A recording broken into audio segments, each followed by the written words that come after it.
Hello everyone. This video is regarding the Pratistha Foundation batch, which will be starting from the 16th of July. Now, Pratistha is the flagship foundation course from Lucent IAS. This video, I will like to discuss about the various pillars as well as the course study materials, then course fee, etc. Let's start with the video. Pratistha Foundation our class আৰম্ভ হৈ আছে from the 16th July. Our orientation আছে অহাকালি হেতু হল 15 July. Okay. Now, এই গোটেই কোৰ্সটোৰ আমি যিখিনি বস্তু মেইন ফোকাস কৰিছো এটা হল কোৰ্স মডিউল য'ত ফাউণ্ডেশ্যন লেভেলত বেসিক্সৰ পৰা এডভান্স লৈকে যাব পাৰো আৰু সেকেন্ডটো হল ৰিগাৰ্ডিং দ্য ফি যাতে সেইটো ইকুইটেবল হয় আৰু সকলোৱে ইয়াতে জইন কৰিব পাৰে নাও ফিজ যদি আমি চাও তেনেহলে ইয়াতে আমাৰ এটা ইম্পৰ্টেন্ট বস্তু সেইটো হল যদি হ্যাভ 100 পাৰ মান্থ নাও হোৱাট ইজ দিস চাওক যদি আমি ইয়াত চাও এইটো বুজিবৰ কাৰণে আমি বুজিব লগা হ'ব আমাৰ পিলাৰ কেইটা what are the pillars of the course ইয়াতে যদি আমি মন কৰো এই বছৰৰ পৰীক্ষাত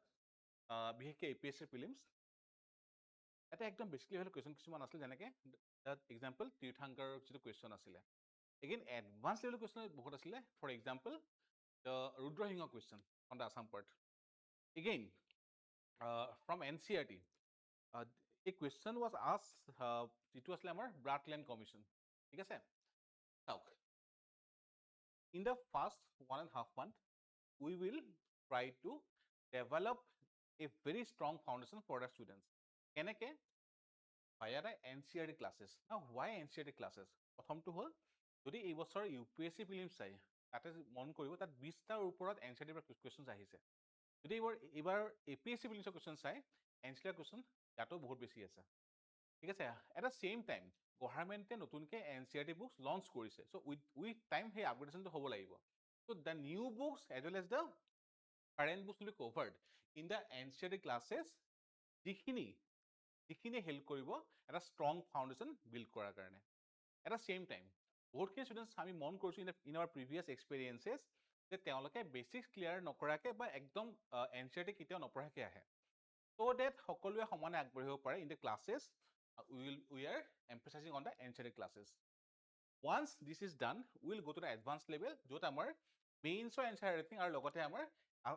advanced module for example যদি আমি polity কওঁ আমি বেছিকৈ থাকিম articles etc আমি advanced কি কৰিম আমি তাতে আমি শিকিম Supreme Court's judgment then committee recommendation etc so similarly for the Assam centric module আমি ইনিশিয়ালি পৰে অধ্যয়ন আৰু গভৰ্ণমেণ্টৰ বস্তু আমি কভাৰ কৰিম then we go to the advance level okay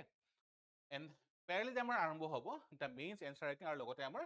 সাধনা test series our flagship test series for the APSC prelims examination so these are the main pillars so এটা হ'ল for foundation NCERT classes as well as the SEBA classes then for advance model আৰু লগতে for practice mains answer writing আৰু লগতে সাধনা test সিৰিজ ঠিক আছে তো এইখিনি হল আমাৰ মেইন পিলাৰ্স নাও যদি আমি চাও 2500 per month continuous payment month by month বেসিছত তাতে কি পাই আছে the NCERT classes the recorded classes যিখিনি আমাৰ হৈ গৈছে যদি কোনোবাই মিস কৰে তাত ৰেকৰ্ডেড চাব পাৰে Assam-Specific Preparation যিখিনি আমাৰ অসমৰ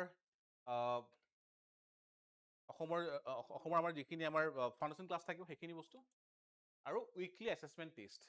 ঠিক আছে again it is monthly basis okay আৰু আমি ইয়াক কৈছো সাবস্ক্ৰিপশন বেস হোৱাই